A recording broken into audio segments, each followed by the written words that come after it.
एक आशिक ने जो नक्शा खिंचिया मिट गए नक्श कदम वे वीरों ने मेरिया अखियां लाया सामने मिट गए नक्शी कदम वे वीरों ने मेरिया अखियां लाया सामने मिट गए नक्शी कदम वे वीरों ने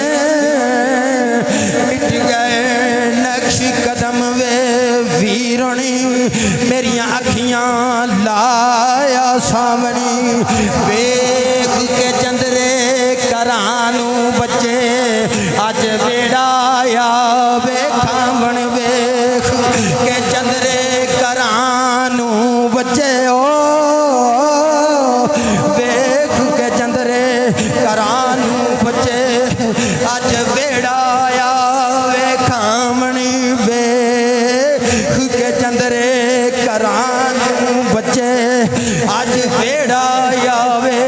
खामणी दीगर वेले ओए दीगर वेले जद कुड़ियां आपो अपने वीर खिडावणे दीगर वेले जद कुड़ियां अपने वीर खिडावणे ते रोंदियां तक के मैनू अपने वीर लुकावणे।